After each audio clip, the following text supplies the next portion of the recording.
In the pre-state period, creating settlements was a way of asserting the Jewish claim to the land in the national conflict between two national movements. And it was a way of staking a claim to the borders of the future. It was very much part of the revolutionary arsenal of pre-independent Zionism. Okay, the State of Israel was established by very young people, which I suppose is not uncommon in revolutions, but many of the people who were involved were quite young at the time. Many of them were still the people who were in government 19 years later. 19 years is like, okay, when you're 19 years old, it's a long time, but later, not so much, right? I think that a lot of them sort of reverted to their pre-state mentality. The metaphor I like to give is this: if there's a story by Steinbeck, it's taking place early in the 20th century, and somebody's uncle or grandfather is one of these old men who is living in California, is described as being furious that the ocean stopped them from continuing to move further west. Like, that was their lives, was moving further west, and then the ocean got in the way.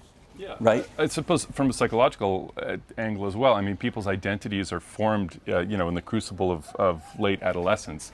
Especially if you fight a war and you win a revolution during that time. Exactly. So they must have felt something was missing in their lives in a very... So all of a sudden, like, what would have happened if suddenly you woke up one morning when one of those old men and said, oh, by the way, California has expanded 200 miles to the west. Well, of course, you'd be excited, right? So here, you would go back from having your farm to saying, okay, well, let's, put the wagons together and move further west, right? So all these people had sort of gotten used to the adult reality, that the reality was less than their dreams. They'd gone from being revolutionaries to what I call institutionaries, people who had to live within the boundaries of running a country. And this new reality psychologically took many of them back to their pre-state state of mind. Oh, we'll build a settlement, we'll change the borders. And then there were also people who said things like, well, because of the excitement at the end of the war and the successive state of Israel, millions of Jews are going to come to Israel from the West and from the Soviet Union, and our population will grow, so the Arab population won't matter. Right, so people were saying, well, if the Zionist dream actually continues to realize and there is a massive ingathering of Jews from other parts of the world, then we can have our cake and keep it, and even maybe give these people in scare quotes, as in the Palestinian population of Judea and Samaria, we can make them all citizens full voting rights, and we'll still have a majority. Yeah.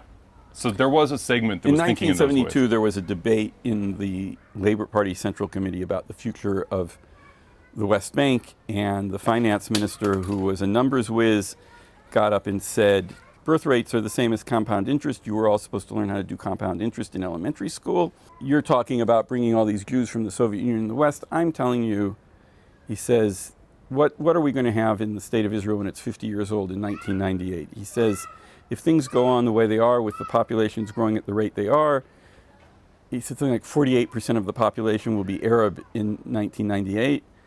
And if all the massive immigration you talk about happens, it will be 40% Arab. And that's not what Zionism set out to create, a binational state.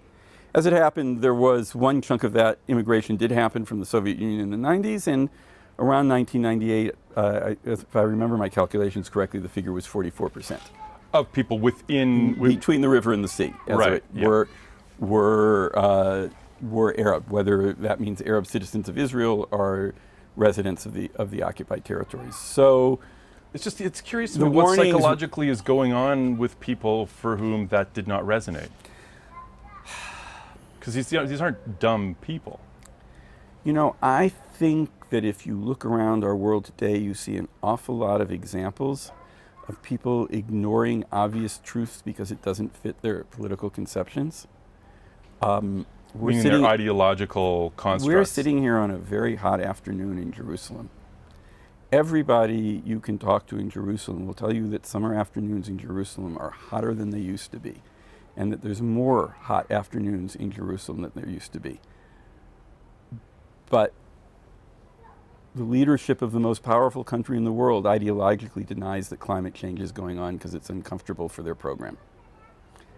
And that's just one example.